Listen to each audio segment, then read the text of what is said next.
Hello everyone, welcome to centurion defence academy. कैसे हो आप सभी? आई होप कि आप सभी बहुत बढ़िया होंगे और साथ ही साथ आप सभी अपनी प्रिपरेशंस भी बहुत बेहतर तरीके से कर रहे होंगे। तो चलिए फिर आज के सेशन को जल्दी से अपने दोस्तों के बीच में शेयर कर दीजिए और इसी के साथ आप आज सभी कुछ और एक नया जानने वाले हो। क्या? जरा स्टेटमेंट देख लीजिए पहले, है ना, दैट इज बिग स्टेटमेंट। और स्टेटमेंट क्या है कि India can play a big role in ending Gaza conflict. अगर मैं गाजा कॉन्फ्लिक्ट के बारे में बात करूं तो आप सभी जानते हो कि गाजा हमेशा न्यूज में रहता है और जनरली किसकी वजह से? तो वहां पे अटैक होने की वजह से। यानी कि अब देखा गया है कि जो गाजा में कॉन्फ्लिक्ट हो रहा है और जो हुआ है उसको एंड करने के लिए, और उसमें मतलब अगर मेजर रोल के बारे में अगर हम बात करें तो वो इंडिया अपना मेजर रोल निभा सकता है। फिर आपके मन में फिर एक क्वेश्चन, मैम इंडिया कैसे मेजर रोल निभा सकता है? इजराइल और फिलिस्तीन का युद्ध है, इंडिया कैसे कुछ कर सकता है? तो मैंने कहा रुको, अभी आगे बताऊंगी, चीजें आपको समझ आ जाएगी। लेकिन उसके पहले आप सभी को थोड़ा सा इसका बैकग्राउंड भी जानना होगा कि आखिरकार आज जो गाजा पे अटैक हो रहा है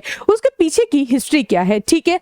और इसी के साथ आप सभी ये भी जान लीजिए कि ये न्यूज क्या है। तो जरा देखिए, यहाँ बोला गया है in a letter congratulating PM Narendra Modi for his third term in office, Philistine PM and Foreign Minister Mohammad Mustafa said, as a global leader and a nation that values human rights and peace, India has a significant role in bringing an end to the genocide in Gaza. अब देखिए, अब मैंने कहा कि Gaza पे attack हो रहा है, ऑब्वियसली इसके पीछे का कोई ना कोई रीजन है, वो रीजन मैं आपको एक्सप्लेन करूंगी।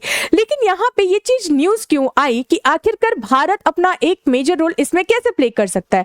क्योंकि जो फिलिस्तीन के प्राइम मिनिस्टर हैं जिनका नाम क्या है, मोहम्मद मुस्तफा, इनके द्वारा एक लेटर आता है, ठीक है? लेटर में वो प्रधानमंत्री मोदी जी को बधाई देते हैं कि बधाई हो, आप वापस से प्रधानमंत्री बन गए और तीसरी बार आप बन गए। मोदी जी ने कहा हाँ बिल्कुल बन गए, आगे बताइए। तो आगे में इन्होंने कहा कि देखिए, आप सभी जानते हैं कि गाजा में इतना बड़ा अटैक हो रहा है और जनरली लोग मतलब देखा अगर जाए तो हम लोग ये देख रहे हैं कि लगातार मतलब अटैक पे कोई रोक ही नहीं है और लगातार सिविलियंस की जान जा रही है। तो आप एक चीज कर सकते हैं, आप सीज फायर करवा सकते हैं। यानी कि आप ही एक नेशन है, यानी कि इंडिया ही ऐसा एक नेशन है जो हम दोनों के बीच में क्या करवा सकता है, मतलब सुलह करा सकता है। यानी कि समझिए दो नेशन है, दोनों लड़ रहे हैं, और दो अगर लड़ रहे हैं तो समझिए कि दोनों नेशन का एक अगर बेस्ट फ्रेंड है तो सिंपल सी बात है कि उस बेस्ट फ्रेंड के पास दोनों नेशन जाएंगे ना। सिंपली वही एक एग्जांपल लेते हैं अपने नॉर्मल स्कूल की, ठीक है? तो हम देखते हैं कि दो दोस्त हैं, लेकिन वो दो दोस्त का एक कॉमन फ्रेंड होता है।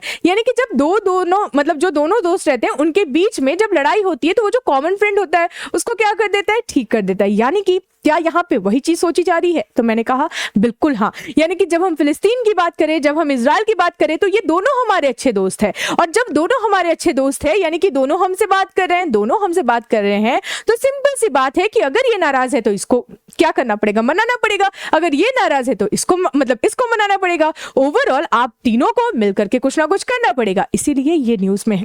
लेकिन मैंने कहा कि थोड़ा सा, यानी कि यहाँ बोला गया है क्या कि भारत ही ऐसा देश है जो हम दोनों के बीच में सीज फायर करवा सकता है, दैट इज युद्ध का अंत करवा सकता है।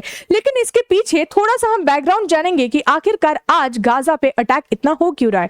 इसके बारे में जब आप जानिएगा तो सबसे पहले आपको डेट याद होगी, इसके बारे में मैंने आपको पहले भी बताया है, दैट इज 7 अक्टूबर। 7 अक्टूबर को क्या किया जाता है, हमास के द्वारा इजराइल पे अटैक होता है। और जब इजराइल पे अटैक होता है तो ऑब्वियस सी बात है कि सिविलियंस बहुत लार्ज नंबर में सिविलियंस क्या हो जाते हैं, सिविलियंस को ये इंपैक्ट करता है। यानी कि बहुत बड़े नंबर पे हम ये देखते हैं कि सिविलियंस अफेक्ट होते हैं। अब ये थोड़ा सा जरा पढ़िएगा, इससे आपको आइडिया लग जाएगा, ठीक है? That is on October 7 last year the फिलिस्तीनियन militant group Hamas launched a surprise attack on southern Israel, resulting in the deaths of approximately 1,200 people and the capture of over 250 hostages who were taken into Gaza। तो समझिए attack किया गया, लोगों की death हुई, इसके बाद भी हमास ने क्या किया, हमास ने कुछ लोगों को बंदी बनाया और बंदी बना करके गाजा में लेके चला गया, ठीक है? अब वहां जब लेके जाते हैं तो ऑब्वियस सी बात है कि आप जब एक पे अटैक करोगे तो सामने वाला चुप नहीं रहने वाला है। तो सिंपल सा है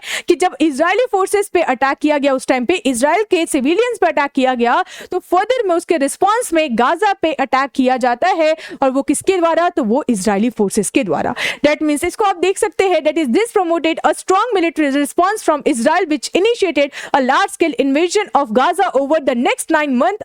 More than 36,000 people including women and children were killed due to Israeli military action. यानी कि समझिए वहां से एक्शन आया तो फर्दर में रिस्पांस में जो एक्शन दिया गया वो ऐसा एक्शन है कि अभी तक चल ही रहा है, यानी कि अटैक रुकने का नाम नहीं ले रहा है। ओवरऑल जो मैक्सिमम इम्पैक्ट पड़ रहा है वो किस पे पड़ रहा है, सिविलियंस पे पड़ रहा है। जैसे गाजा पे अटैक हुआ वैसे ही सिविलियंस कहाँ मूव किए, रफा में। जब रफा में वो मूव किए तो रफा पे भी अटैक हो गया, यानी कि ओवरऑल जो चीजें जो फेस करनी पड़ रही है वो सिविलियंस को फेस करनी पड़ रही है, और सबसे ज्यादा जो डेथ हो रहा है वो सिविलियंस का हो रहा है। तो यहीं पे फिलिस्तीन के जो पीएम है उनके द्वारा कहा गया कि अब एक काम कीजिए, अब इसको मतलब इसमें रोक लगाइए और आप ही कुछ कर सकते हैं, आप ही मना सकते हैं, इजराइल को बोल सकते हैं कि हाँ बस अब बहुत हो गया, अब इसको यही खत्म करते हैं, ठीक है। लेकिन अगर मैं सीज फायर की बात करती हूं तो सीज फायर के बारे में अगर हम बात करें तो इसके लिए एक रेजोल्यूशन किसके द्वारा लाया गया था, तो यूएस के द्वारा एक रेजोल्यूशन अभी ही कुछ दिन पहले पेश किया गया था।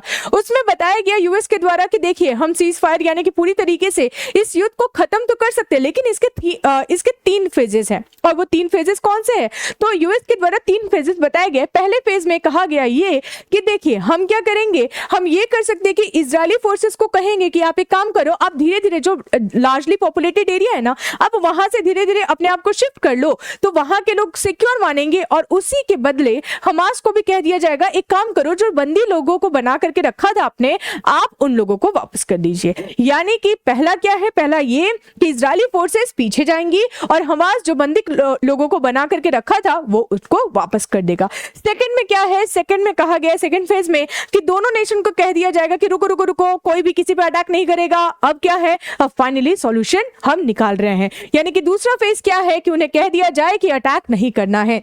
तीसरा फेज क्या है, तो तीसरे फेज में कहा गया है कि देखिए मैक्सिमम जो मतलब लॉस हुआ है ऑब्वियसली गाजा पे हुआ है, सब कुछ खत्म हो चुका है, तो वापस से गाजा को रिकंस्ट्रक्ट कराया जाएगा। यानी कि ये 3 फेजेस प्रपोज किए गए थे, कहां पे, तो यूनाइटेड नेशन सिक्योरिटी काउंसिल में, और ये लोगों को ठीक भी लगा, बोला गया कि चलो ठीक है, मतलब चलो ये रेजोल्यूशन पास ही कर देते हैं। तो ऑलमोस्ट 15 मेंबर्स में से ऑलमोस्ट 14 मेंबर्स ने क्या किया, इस रेजोल्यूशन को पास किया कि चलो ठीक है इसको अप्लाई करते हैं। लेकिन रशिया था तो रशिया ने बोला कि ना मैं इसमें हाँ बोलूंगा ना मैं इसमें ना बोलूंगा, आप लोगों को अप्लाई करना है तो आप लोग अप्लाई कर लीजिए, यानी कि रशिया ने इसमें वोट नहीं किया था।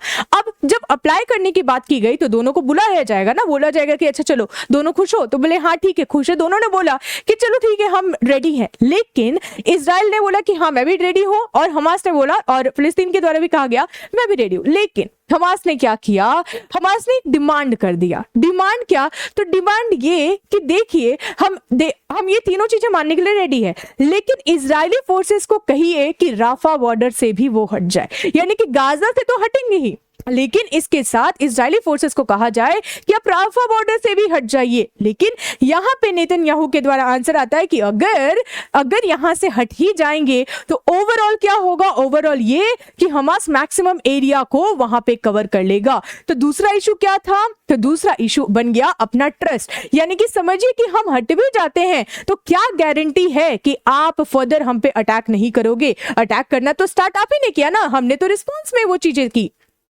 तो यहाँ पे जो मेन इशू आ रहा है कि ये दोनों के बीच में ट्रस्ट नहीं हो पा रहा है, यानी कि ट्रस्ट इशू आ रहा है दोनों के बीच में, मतलब कहते हैं ना कि दोनों मिल नहीं पा रहे हैं, वो यही है कि इन दोनों को एक दूसरे पे भरोसा नहीं है कि आखिरकार अगर हम कर भी लिए तो तुम अपने बातों पे और तुमने जो बोला है वो क्या चीजें मानोगे। सेम इसी तरीके से अब जो चीजें हैं, यानी कि आपने देखा कि जो रेजोल्यूशन पास किया गया था वहां पे अमेरिका के द्वारा, उस रेजोल्यूशन में ये पॉइंट उठ करके आता है, यानी कि अब यहाँ पे और एक चीज हो गई कि यहाँ पे क्या करता है ना हमास ने बोला कि ठीक है हम रेडी हैं, और इसी के साथ साथ फाइनली आई थिंक कल अटैक किया जाता है फिर से इजरायली फोर्सेस पे, और जब इजरायली फोर्सेस पे फिर से अटैक किया जाता है तो नेतन्याहू का सिंपली आंसर आता है कि अब मैं रुकूंगा नहीं, अब मैं ओवरऑल डिस्ट्रक्शन करूंगा। यानी कि अभी तक तो मैं सोच रहा था कि ठीक है थोड़ा सा मान ही जाऊंगा, कोई दिक्कत नहीं, आप सीज फायर करवा ही लेते हैं, यानी कि मैं नहीं रुकूंगा। अब इस चीज को सुनने के बाद फाइनली क्या किया जाता है, फाइनली जो फिलिस्तीन के प्राइम मिनिस्टर है